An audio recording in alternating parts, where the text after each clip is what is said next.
اب کے ज़माने में जो हज हैं या उम्रे हैं, अल्लाह तबारक व तआला ज़ाया और बर्बाद होने से बचाए। बहुत कम लोग हैं। अब्दुल्ला इब्न मुबारक रदी अल्लाह तआला अन्हु फरमाते हैं वो हज किए 1 साल और खाने काबा के पास तवाफ़ करने के बाद उन्हें नींद लग गई। उन्होंने फ़रिश्तों की गुफ्तगू सुनी।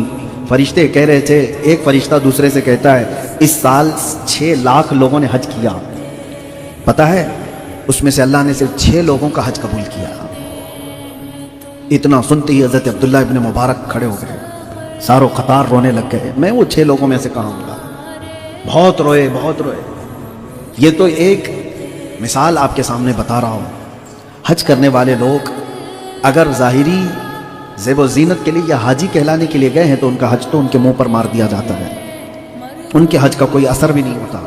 हज तो वो है जो हज़रत अब्दुल्ला इब्न मुबारक कहते हैं, एक बार मैं सफ़र हज पर निकला था। यही अब्दुल्ला इब्न मुबारक कहते हैं, मैंने रास्ते में एक जवान लड़के को देखा 17-18 साल का, अकेला जा रहा था। ये वो दौर है जब अकेले सफ़र नहीं किया जाता था, काफिलों में जाते थे। कई लोग मिल करके एक काफिला बनाते थे और सफ़र करते थे, और उस ज़माने में ये तन्हा लड़का अकेला सफ़र कर रहा है। अब्दुल्ला इब्न मुबारक ने उसको रोक करके पूछा कहाँ का इरादा है। उसने कहा हज बैतुल्लाह के लिए जा रहा हूँ। कहा अकेला निकला है, ज़्यादा सफ़र भी तेरे साथ नहीं, कोई सामान नहीं रखता अपने साथ।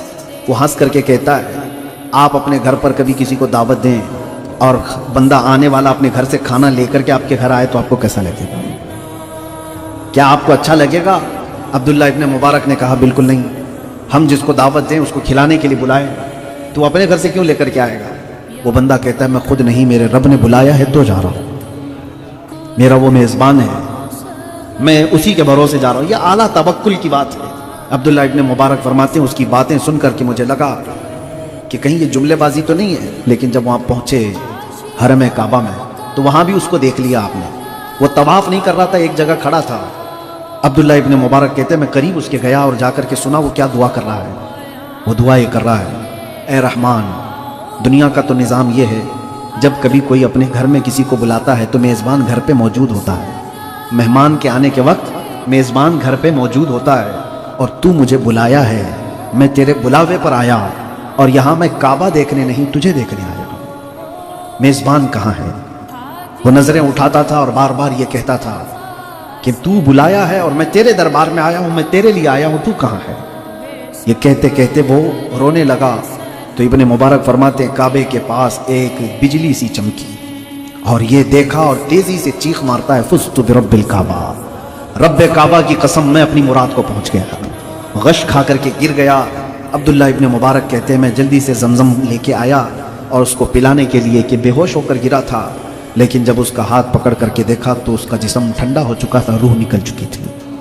कुछ वो लोग हैं जो हरम काबा में गए तो सिर्फ खालिस अल्लाह के लिए गए, और आज के दौर में लोग सफ़र करते हैं तो वहाँ के खाने पहले चाहिए, वहाँ के होटल पहले चाहिए, वहाँ के आराम आसाइश सारी चीज़ें चाहिए। इस दौर में क्या नहीं मिलता, सारी चीज़ें हैं। सफ़र कितना आसान है, 4 घंटे में इधर से उधर पहुँच जाते हैं। हुज़ूर सदरुल शरिया रहमतुल्लाहि तआला अलैह बहार शरीयत जिन्होंने लिखा, भी आज से 70 साल पहले की बात कर रहा हूँ, सिर्फ 70 साल पहले का जो हज का सफ़र है बहार शरीयत में आप देखें, जिद्दा से मक्का जाने तक का जो सफ़र आपने लिखा है 3 दिन का था।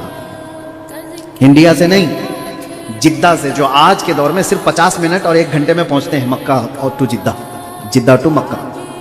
उस दौर में 70 साल पहले की 3 दिन का सफ़र था, ऊँटों से जाते थे। सदरुल शरिया ने लिखा है कि जब चढ़ान आए तो हाजी को पीछे की तरफ आ जाना चाहिए ऊँट के, और जब आगे की तरफ आ जाना चाहिए, और ऊँट जब नीचे की तरफ उतर रहा हो तो पीछे की तरफ आ जाना चाहिए। बीच में कोहान होती है, गिरने के चांसेस ना हो। ये सारा सफ़र में पढ़ रहा था तो हैरत होती है। आज से सिर्फ 60-70 साल पहले वाले जो हज करते थे, टेंट लगाते थे मक्का में, खीमे लगाए जाते थे और चूल्हे लगाते और वहीं पकाते और खाते थे। 6-6 महीने के सफ़र के बाद तो वो वापस लौटते थे। आज के दौर में निहायत ही सहूलियात हैं, आराम है, आसाइश है।